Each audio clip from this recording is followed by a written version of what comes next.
Looking for the ultimate hot hatch in America? I argue that would be the 2024 Mercedes-AMG GLA 35, although the refreshed GLA is a little bit less ultimate than it was last year.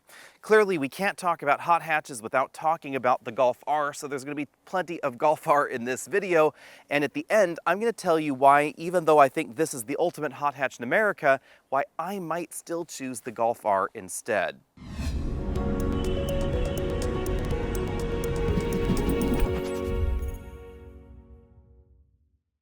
Let's start with the sad news. The reason this is less ultimate than it was last year is because we don't get the GLA 45 in North America anymore. That was the 382 horsepower fire-breathing GLA. Now, even sadder than that, we never received the 416 horsepower version of the GLA. And that's perhaps why the refreshed model looks a little bit sadder and a little bit madder up front. We have these angry full LED headlights with an LED DRL right there, and these now feature the same multi-beam LED technology that we found in the higher-end Mercedes models previously. And that gives a little bit of extra song and dance when you're in the auto high beam mode. We then have the sort of Mercedes frowny face grille right there, and then what look like additional air intakes here, but these are in fact just decorative trim areas. There is an air intake right there in the middle, however. Front and center on the grille, we find a dinner plate-sized Mercedes logo, forward-looking camera, and then the AMG logo on the hood. Although not used for cooling, this area has a function. It helps direct air into this little air curtain duct that you can barely see on the camera there. That directs air around the vehicle and helps improve aerodynamics. Rather than a staggered tire setup like we find in some of the competition, Mercedes opts for a symmetrical tire layout, so 255 35 R21s all the way around, but of course we do get absolutely massive brakes up front, definitely bigger than the ones in the back. But that doesn't mean they cheaped out in the back. We still find cross-drilled rotors back here, ventilated of course, and absolutely massive calipers as well. Is it a hatch or is it a crossover? I will let you all decide for yourself, but I will say that there is a hatch in the back, and ground clearance is really more similar to a Volkswagen Golf than something like a Volvo XC40. And that's logical because Mercedes, of course, has the GLB in the lineup, and that gives you almost 8 inches of ground clearance and a lot more room. It's 182.4 inches long versus 173.6, so almost a foot longer, and there's an optional third row in the back. The styling is also quite different. This looks much more grown-up hatch, whereas the GLB looks sort of like a shrunken GLS. As far as dimensions go, this is definitely smaller than most of the direct competition. Pretty much all the competition slots right between the GLB and the GLA in terms of overall size. But versus this model's closest competitor, which I would say is the Golf R, not the Volvo XC40, this has a more grown-up demeanor and design to it. It also is notably larger. It's a little bit wider, it's a little bit longer, and nearly 6 inches taller. Now, some of that does include these roof rails, which are designed to make it look a bit more SUV-like, but we still have more height in the cabin, leading to more headroom up front, more headroom in the back, and a more upright driving position as well. There's also notably more legroom in the GLA than you'll find in the Golf. Logically, the design out back is going to change based on the trim you get. Since we're driving the GLA 35, we have these aero fins that help clean up the air as it exits the vehicle, and then we have unique dual exhaust tips over here. All models are going to get an updated LED taillight design that features an amber turn signal. I have to say, Mercedes has some really great looking headlights and taillights lately. What I really love about these taillights is the attention to detail and just the tiny details you find inside the light. So this has a downward firing LED and then individual reflector elements to give it this sort of, I guess, flower petal kind of design. It's a really intricate detail that you really have to see in person to understand why that's so interesting. In addition to the unique exhaust tips, the GLA 35 also gets an active exhaust. Here's what it sounds like in its regular exhaust mode.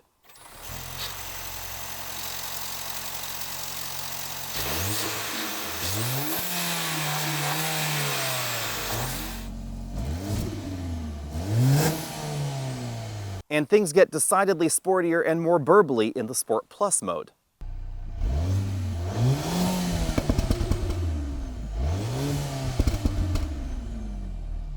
Because I'm easily distracted, sort of like the sparrow that's been dive bombing me all morning, let's talk about the wiper before we talk about the engine. With the hood open, you can easily see that the passenger side wiper has 2 different mount points there. That's because it doesn't just move in a simple arc. It actually has a larger arc when it gets to the corner of the windshield, and then it ducks back down to cover the rest of the windshield. It simply gives the windshield better coverage, and it's just kind of a cool design that you find on a lot of Mercedes models, but you don't find in the other hatches in North America. Then we have the engine. This has received changes for 2024. The addition of a mild hybrid system is what's new. There's a 13 horsepower motor connected to the engine via a belt, and that gives you a little bit of extra boost and it helps smooth out the auto start-stop system. The base engine produces 221 horsepower, 258 pound-feet of torque, and then this model produces 302 horsepower, 295 pound-feet of torque.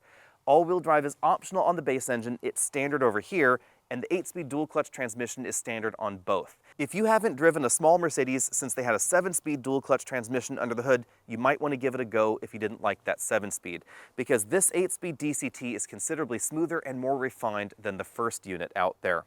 Fuel economy, there's obviously a toll to be paid for the higher horsepower model. 24 miles per gallon is what this one's rated for combined, 28 if you get the front-wheel drive version of the base engine. The other toll is, of course, the price tag. This is $57,600. The base model starts at $41,850. As you'd expect out of a $66,000 hatchback, I found the front seats to be very comfortable. They're also very adjustable. So we have 4-way lumbar support on the seat. The rest of the seat controls are over there on the door. Manual extending thigh cushion there, and a manual tilt telescopic steering column with a large range of motion. One interesting thing though, this steering wheel is not heated in this specific GLA. That's because in the Mercedes lineup, a decent number of features that you might think would be standard by the time you got to $66,000 are still optional. So in a wide variety of Mercedes models, heated seats, heated steering wheel, ventilated seats, etc., those are all option boxes you have to check. The seating position up front is one key difference between this and the Volkswagen Golf R. This has much more of an upright, more SUV-like seating position, and that's thanks to the body being a little bit taller. Some of the extra height is again found in the roof rails, but a lot of it really is in the taller body, and that allows the seats to be higher off the ground, giving you a better view of the road, and again a more SUV-like driving position, even though the vehicle itself still has that low center of gravity you'd expect in a hatchback. Jumping into the back seats, you'll also notice that the seats are higher off the ground than the average hatchback, certainly giving this more of a SUV kind of vibe. And the seats have sort of a stadium seating thing to them as well, where these seats are a little higher off the ground than the front seats, definitely improving the view, especially for the middle passenger, because these head restraints are relatively large, so looking around them is a little bit tricky. Now, this is still a relatively small vehicle, so with the front seat all the way back in its tracks, suitable for a 6'5" passenger I had in here, I don't have a lot of legroom left. There's a reasonable amount of footroom, rather surprisingly. I mean, I have actually tons of room down there because of the way the front seat frames are designed. I'll look at that in a little bit closer detail. The rear seats fold in a 60 or 40-20-40 folding fashion. So you can fold this center section down, kind of a handy touch there, or you can fold the entire 60% side down, and the shoulder belt comes out of the seat itself, not out of the ceiling. Going in for a closer look at the floor in the GLA, you'll notice that we have a pretty accentuated hump there for the driveline. That's because they wanted to make the footwells as low as possible. And then we have the front seats that are really high up on these sort of blocks, I guess you could say. That's what gives us the incredible amount of leg and foot room back here. You can see I can stick my shoes in there even on the side, absolutely no problem at all. Plenty of room back here.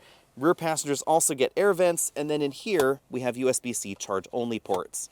Mercedes gives us latch anchors for the outboard seating positions. They're easy to find and easy to use, but there's not quite as much room, obviously, as you'd find in a GLC. However, I was just barely able to fit this rear-facing infant Kleck seat in here, and thanks to the way this front seat is carved out, there actually is the required amount of room between this child seat and the front seat, adjusted for me at 6 feet tall, but just barely. As we look around the interior, keep in mind that although this model started at $56,000, as equipped here, it's $66,000, including options and the destination charge.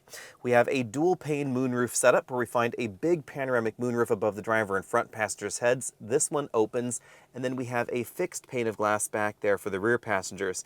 I really like the fact that they gave us that small back panel in such a small vehicle, because it really does make this interior feel roomier and airier than it otherwise would. You can see we get a lot of light in here, which is a really nice thing. We have height adjustable shoulder belts and 4-way adjustable headrests for the driver and front passenger. It moves up and down in the typical manner, and then this button causes the front of the headrest to move forward, but also kind of changes the angle a little bit. Kind of an interesting touch there. There are lots of different upholstery options available in the GLA. This has a combination of imitation suede and leather, so leather on the outside, imitation suede in the middle. These seats are heated, but they're not ventilated. As you'd expect in a performance model, we have fairly aggressive bolstering for the driver's seat and the front passenger seat. Here's a look at that manual thigh extender right there. We find the same imitation suede going on the front door panels and lots of premium materials generally, but keep in mind this is a less expensive model, so we do find hard plastics down there at the bottom of the door. A variety of different interior finishes are offered. This particular model has the carbon fiber trim on the doors and on the dashboard, and as you can see we have that ambient light strip running right there between the soft touch section of the door and that carbon fiber insert. Lots of soft touch plastics are going on the dashboard, and this dashboard style is a little bit controversial, I would say. I'll just go ahead and zoom out here so you can see the whole thing together. It definitely has a modern European hatchback vibe to it, a little bit less SUV-like, and some folks just didn't like the way this passenger side of the dashboard is shaped. We have kind of an eccentric curve to this trim panel, again carbon fiber there, ambient lighting inside the air vents and all around the interior. I think that this design definitely looks a little bit less, formal, less luxury, I guess you'd say, but it does seem to be very practical because it makes the interior feel very roomy by having that dashboard so far away from the driver and front passenger and relatively vertical. We then have a bin-style and slot-style glove compartment here. I was able to fit a larger tablet computer inside. I expect you'd be able to go up to maybe 12 or 13 inches, no problem. But it does sort of, really present the hard plastics the way this is designed. So we have the rubbery upper section of the dash, hard plastics down there on the dashboard, very visible and accessible, and then lots of shiny black plastic in here. This is the one area where I wish Mercedes would update the interior. Lots of shiny black plastic around these air vents, and these are touch locations where you're probably going to get scratches over time, especially since the engine start-stop button's there, and the touchscreen is up there. Now, speaking of the touchscreen, this two-screen setup is standard in every GLA. In the past, with some of Mercedes' less expensive vehicles, you had to select an option to get the two-screen layout, but that's now standard. Optional still is the heads-up display. It is a full-color heads-up display in this particular model. Then down here we have the controls for the dual-zone automatic climate control, small storage area where you could keep your smartphone, two big cup holders there, easily able to accommodate some of the large takeout drinks. However, they are awfully close together, so you could put one large drink here, but not two large drinks side by side. Over here we have the drive mode selector. There's actually a bunch of different ways to select drive modes in this vehicle, but this one takes you over to this screen in the infotainment system, where you can then roll around through the various different drive modes there. Or of course we have the settings select option there. That allows you to change what the buttons on the steering wheel do, which is kind of a nice touch. You can just scroll through those various options and have them there. Actually, there's a different way of interacting with that as well that I'll show you in a moment also. Down here we have a rotary and push button arrangement for the volume, so you roll it up and down for the volume, but I do find myself accidentally muting it with that quite frequently. Button for the 360-degree camera system, small storage tray. It's a little too small to put your smartphone in, I discovered, for those larger smartphone users. In here we have a very large storage area for a vehicle this small. You can see it's actually pretty deep in there, and I have my iPhone Max in there so you can see exactly what that looks like size-wise. Over on the driver's side, again, we find that full LCD instrument cluster. There are a bunch of different themes, so if you want something a little bit more modern or a little bit more traditional, you've got lots of options and ways to configure that screen. Moving out from there, we have a familiar steering wheel if you've seen some other AMG products before. Nice and thickly rimmed there, sport grips up top, perforated leather on the outboard sections, and this innovative four-spoke design. Not everybody is a fan of this, especially because it can really show fingerprints and it really shows reflections quite a lot. It's actually kind of difficult to show you all the options here, but we have the controls for the adaptive cruise control over here. This touch button area here controls the multifunction LCD cluster. Then on the right side, we find a nearly identical button bank that controls the LCD infotainment system. So you don't have to touch it if you don't want to. You can use these controls also for that.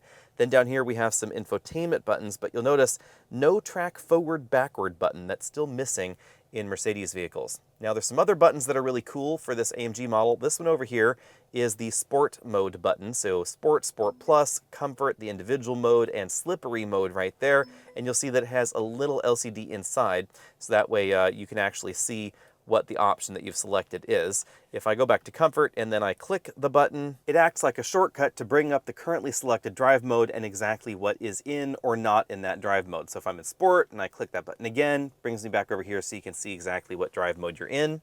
Going back over to the steering wheel, on the other side we have another small LCD. This one has an interesting touch control. So if I click over here, you can change what this little toggle below it does. So right now that's the suspension mode. And if I click the little toggle below, you can cycle through those suspension modes. Over here, this is stability control, but I can also make it the manual or auto mode for the transmission. I love the amount of adjustability we have with the steering wheel and these little controls, and the fact that there are LCDs really dresses things up, and it makes the steering wheel feel a little bit more special than the one that we find in the Golf R. Well, we're sitting in my driveway. I should mention one last thing before we get out on the road, and that is, you'll notice the door is relatively small up front, something we also find in the GLB. And frankly, most of the entries in this segment, that does mean that if you're a taller person, and if I move this seat further back, actually to a still reasonably comfortable driving position, it means that this pillar is right next to my head and my left elbow has really nowhere to go, because that's that pillar right there. And that's part of why I find myself sitting maybe a little bit closer to the dashboard in here than I would in something else. With that out of the way, let's get on the road. All right, it's time to get the GLA out on the road, and obviously the first thing you're going to notice, in addition to the really swift 0 to 60 time, is just the polish of this dual clutch transmission. It's significantly better than previous generations of Mercedes small vehicles. This model went 0 to 60 in 4.9 seconds. That is a really, really swift time for this segment.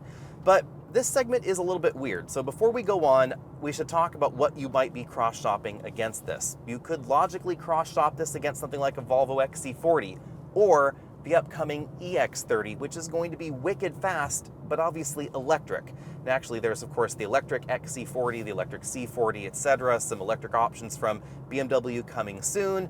We of course have the Audi electric options, and of course the Audi Q3. So whether 4.9 seconds is impressive or not is largely going to depend on what you're comparing this against. It is, however, always going to be slower than a Golf R. The Golf R is particularly quick. We have a bit more power out of that engine. We have a 7-speed dual clutch transmission with slightly different gear ratios, more aggressive on the launch for sure in that Golf R. And we have slightly lighter curb weight. It's about 200 pounds lighter or so than this model. Now, outside of those, the other vehicle that came immediately to mind just because of the brand's mission and brand being sporty is the Alfa Romeo Tonale. There's a video coming up soon on that Tonale, but I don't think it's competition to this at all. It does have a reasonable amount of power, but it's considerably heavier. And the drivetrain design is just very different as well. I wouldn't consider it competition for this AMG, but you might want to cross-shop it against the base versions of the GLA. Now, back to this particular model. In our 60 to 0 braking test, it took 102 feet for this to stop from 60 back to 0. That is a truly impressive time. Keep in mind, really grippy tires, really enormous brakes. And thanks to those really enormous brakes, even when I'm driving this harder out on these roads, they always feel very confident. They're very linear as well. It's not like you get some, big grab at the beginning like you can with some performance brakes. Whether you're stomping on the pedal or you're just lightly braking and then transitioning to heavier brake application, everything is linear, everything is just dialed in absolutely perfectly. Now, you will stop just a hair shorter in the Golf R, but the big difference between the Golf R and this GLA 35 for me is really the refinement and maybe the joy of driving, I guess you could say. The Golf R is wicked fast. It is also incredibly good handling. However, it comes across as a bit video game-like, if I'm perfectly honest. It lacks the personality that we find in this Mercedes-Benz. Maybe some of that is the Mercedes logo and the interior and everything else shining back at me, and of course the higher price tag, but this just comes across a little bit less polished maybe in some ways. We get a tiny bit more feedback from the front suspension than we find in the Golf R. I think that this transmission is a bit quicker shifting than the Golf's transmission, although they're both dual clutches, so they will both leave some people feeling a little bit empty. Not everybody is a fan of the way dual clutches feel. I happen to love them, but I know a lot of people are not happy with their performance in slow and go driving. If you're in stop and go traffic or slow and go traffic, there's going to be that moment of hesitation as the clutch engages. And going from reverse to drive and back and forth again, especially in a hilly area, you're going to notice the vehicle is going to roll because it is essentially a robotically shifted manual transmission. But that just adds to the fun of the vehicle for me. The thing about the GLA 35 is that this is the kind of vehicle that just begs to be driven harder and harder and harder. And pretty soon you notice you're probably driving it way too hard. But it's the kind of vehicle that just handles that incredibly well with an awful lot of polish and, again, a bit more personality than we find in something like the Volkswagen Golf R. Don't get me wrong, the Golf R has a personality. It just is a bit more of a digital personality than we find in this Mercedes. And that's not something that everybody expects when you drive them back to back. But trust me, if you have, I think you'll notice what I'm talking about. The Golf R can do things that no Golf should be able to do. It handles insanely well, better than this GLA 35, but there's just a little bit less soul, a little bit less feeling going on in that model. The suspension is definitely softer tuned in the comfort mode than the Golf R. I think it's more comfortable on rougher road surfaces. And that means it's not just going to be more comfortable on a road surface like this, where the average person's probably not ever going to drive their GLA 35, but on your daily commute for freeway expansion joints, potholes in the city, etc. This is going to be a bit more comfortable. Now, it doesn't mean that it's going to be any safer on those potholes per se, because of course we still have those really low profile tires. 35 series tires means the probability of rim damage is pretty high when we're talking about big potholes, things like that. And that's something to keep in mind with any high performance vehicle in this segment, whether we're talking about, the Audi or the BMW competition, or something like that Volkswagen Golf R in more of the hatchback segment. You'll also notice on this road surface that the tires are really, really sticky, literally sticky, because they're picking up pebbles and twigs and things and just throwing them at the wheel liners. So this ends up being a little bit louder on a road surface like this. Not sure if you can hear it on the microphone, but you can definitely hear it in the cabin. Now, since this has an adaptive suspension system, we can also bump this all the way up to Sport Plus, where it definitely has a very firm feel to it. Some potholes here that are relatively soft, but I actually have to say, even in Sport Plus, I think this is a really well-balanced suspension setup. That's perhaps logical because this is going to be more expensive than the Golf R. It starts about $10,000 more, and that means that a different customer is going to be interested in the GLA 35. I might love to compare them. I don't know how many people actually will be, and the suspension tuning is part of that. As far as the final ride score goes, bearing in mind that there are other pretty swift options in this segment, some of them are electric, but not all of them are overtly sporty focused, I'm going to give the ride quality a C+ in here, because there's certainly going to be things that are more comfortable in this segment. At 50 miles an hour, I measured 71 decibels in here, so this is significantly quieter than the average hot hatch, just as you'd expect out of a hot hatch with a Mercedes logo on the front. Now, fuel economy, that's largely going to depend on exactly how you've been driving this. We've been averaging 24.5 miles per gallon over a week of mixed driving. That's actually a little bit better than the EPA scores would otherwise indicate. And what surprised me about that is that we haven't exactly been sparing the whip. This is probably the best way to think of the GLA. This is not overtly a numbers vehicle, but the numbers are still very impressive. And it's not necessarily a personality vehicle, because the personality is nice, but it's not the overriding feature of the vehicle either.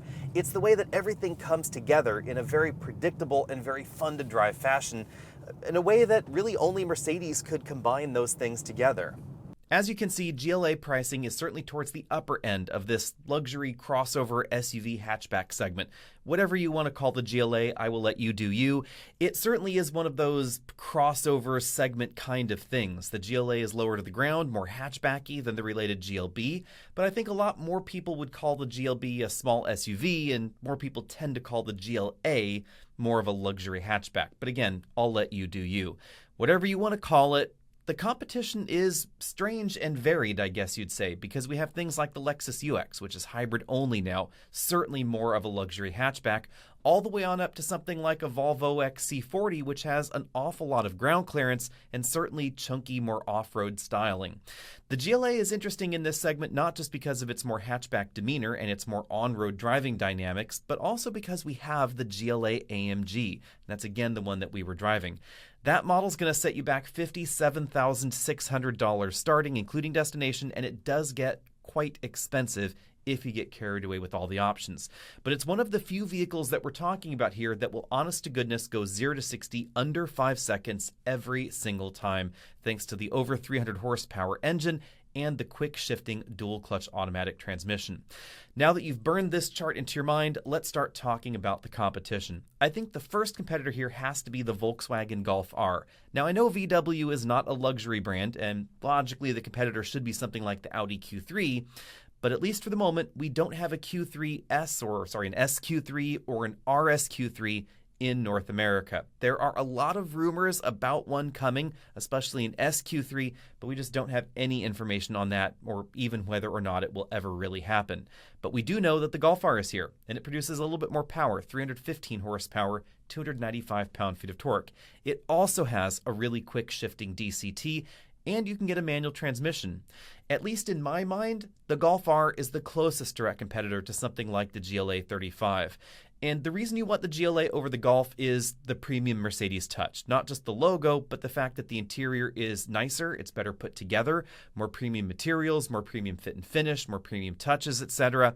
But of course, that's all coming with a premium price tag. You are certainly going to pay more for it than the Golf R. The Golf R starts at $45,665. That is with the manual transmission. You'll pay a little bit extra for the DCT, but any way you slice it, you're paying about 10 grand more at least for an essentially base GLA 35, and there are a lot of options you can add on to the Mercedes. The Golf R, it comes basically one way, manual or DCT, and you just choose those transmission options, and that's basically all you get to choose.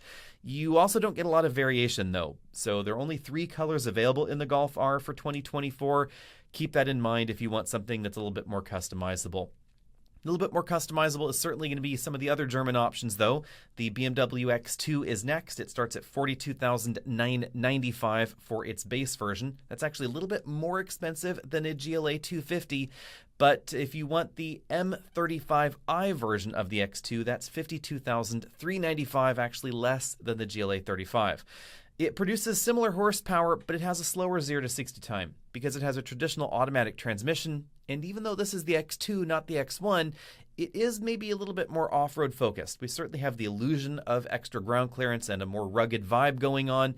But again, that's why Mercedes has the GLB in the lineup. Now, as far as pros and cons go, the X2 has a regular automatic transmission, and that's both a pro and a con depending on what you're looking for. It's going to feel more normal, especially in low-speed stop-and-go traffic kind of situations or slow-and-go traffic, but it's also going to be less hardcore. It's going to be less engaging on your favorite winding mountain road. It's not going to feel quite the same as the GLA. On the other hand, it is a little bit less expensive, and of course, it's newer. Also from Germany, we have the Audi Q3, certainly one of the best sellers in this segment, and I think for a reason. It's well priced. $39,190 is where that model starts, and at the moment, there are just 2 engine options available in the US. Neither one is going to be as peppy as a GLA 35, however. There are, again, constant rumors that we might get a higher performance version in the US. We just don't have any information on that. On the other hand, I love the styling in the Q3. I think it's more attractive than the GLA at the moment. It's also a little bit fresher, keep that in mind as well. And it's really easy to live with, from the roominess on the inside to the way that it drives, the way that Audi has tuned everything, the infotainment and climate control systems, etc. I think it's just a really easy to live with vehicle. It reminds me a lot of mainstream luxury vehicles heyday, I guess, when, moving up from a mainstream vehicle into a luxury vehicle meant that you got nicer features and fittings, but it didn't take a computer science degree to operate the infotainment system. Audi's infotainment system is still a little bit more complicated than I might like, but everything else about the Q3 is just very easy to live with. Also very easy to live with, and likely also a reason that it's such a good seller, is the Volvo XC40. At this moment, it is actually the best seller in this segment, which is a little bit unusual for Volvo. They haven't really been a top-selling brand. But the XC40 has clawed its way up to the top of the charts because it looks fantastic, frankly, inside and outside. Also, there's some novelties with the XC40. If we take a look at literally every other Volvo on sale, they're at a dynamic disadvantage to the average German entry because they're front-wheel drive based and the Germans are rear-wheel drive based platforms. But the XC40 kind of twists that on its head because not only are the Germans also front-wheel drive in this segment, the XC40 is actually the only rear-wheel drive entry in this segment. And that's because we have the new electric drivetrains on offer. If you want a regular gasoline version, you can get that. The mild hybrid system is where it's going to start. If you want all-wheel drive, that's standard in the gasoline versions. If you want rear-wheel drive, you step over to the electric lineup where we have one of the longer range and more efficient electric entries in this segment, and that's rear-wheel drive, strangely the only one on offer here. And then you can, of course, get the dual-motor all-wheel drive electric option with over 400 horsepower and about a 4.5-second 0 to 60. So decent amount of options are going on. The downside for the XC40 is that it's not that much bigger than the GLA. It is a bit roomier here and there, but it's not as much bigger as you might think. Also, the electric versions are a little on the expensive side, and the infotainment system still needs, I think, a little bit more work. It has received a lot of tweaks over time. Volvo has continually improved it, but it still comes across as a little bit sluggish. It does have Apple CarPlay and, of course, Android Auto support, so if you're worried about that, don't fear. Those are on offer. But I think that some of the electronic systems could use a bit of a freshening. And of course, if you're considering one of the electric XC40s, keep in mind that they're not going to charge quite as quickly as the average Tesla. That has been worked on, and they do charge faster than something like a Mercedes-Benz EQB, because that's the electric GLB. But keep in mind, it's not the fastest DC fast charging on offer. Last but not least, we have to cover the Honda Civic Type R. It's not the most natural competitor to some folks, but honestly, when driving the GLA 35, I kept thinking about the Civic Type R and vice versa. Some of that's good for the one and some of that is good for the other. The Civic Type R is certainly not as luxurious. It's not a Mercedes. It doesn't look as nice. It's not as flashy, not as high class, I guess you'd say, depending on exactly what you're looking for. It certainly has more of a boy racer vibe with that big wing on the back. But on the other hand, the Type R is more connected to the driver. It has a raw experience factor to it. And the fact that it's not all-wheel drive can actually be a benefit to some folks. If you want that raucous fun of the loud exhaust, the wheel hop up front, the manual transmission, and all of that, you're going to find that exclusively in the Type R. You are not going to get that same sort of feel in the Golf R. The Golf R actually feels much more buttoned down, much more like the GLA. On the other hand, the Civic Type R feels younger and more fun. Now, you might be thinking to yourself that Civic Type R could be less expensive. Well, not so fast, because even though it does start at $45,980, which is theoretically a big advantage over the GLA 35, the average markup going on right now seems to be about $6,000 in the United States. And I have still seen markups last month out there, $15,000 on the hood of the Type R. It is really, really hard to find, which is why I would probably buy an Acura Integra Type S if I were shopping for a Civic Type R. Lower markups, easier to come by, etc., but not as collectible. Out the door, most Type Rs are probably going to be going around $52,000 to $53,000, so pretty close to the GLA. And that's logical because if you look at a used Type R, those used Type Rs, even with about 10,000 miles and a year on the clock, they're going for more than the MSRP on a brand new one. So certainly keep that in mind if you are trying to make that cross shop. The Mercedes and the Honda, they're actually going to be pretty similar in price. If my money were on the line, I would probably take the Mercedes. I really, really like all-wheel drive when we're talking about over 300 horsepower. I think that it's just a bit too much of a handful in the Civic and in the Integra. I think both of them really need all-wheel drive, at least as an option, at least a defeatable all-wheel drive system. And that's something that I would love to see. I know we're supposed to be talking about Mercedes here, but Honda, if you're listening, add some sort of defeatable all-wheel drive system to the Type R where you could have the purity of front-wheel drive if you want to, but an electronic disconnect for the rear axle. I don't need it to send a lot of power to the back. I would love it if it was just maybe 100 horsepower siphoned off to the rear, so you still had a lot of power on the front, still had that front power bias for a lot of fun, but you could send a little bit of power to the rear if you wanted to quiet things down and be able to drive it in the rain and the snow, etc., without worrying about that traction situation. Now, bottom line, the GLA is an awful lot of fun, and I would choose it as the superior entry in this segment to the Q3 and the X2, and of course the Golf R as well. Would I get it over the XC40? That is kind of a tricky question. I do love the XC40 both in EV and gas versions, but if you want to exclude the EVs from the conversation, GLA all the way. If you want to include the EVs as an alternative, then I would probably get a rear-wheel drive XC40, because that is an awful lot of fun. Be sure and stay tuned for that video. Click that subscribe button down there if you haven't already done so, and check out all the related content on the channel. See all of you later.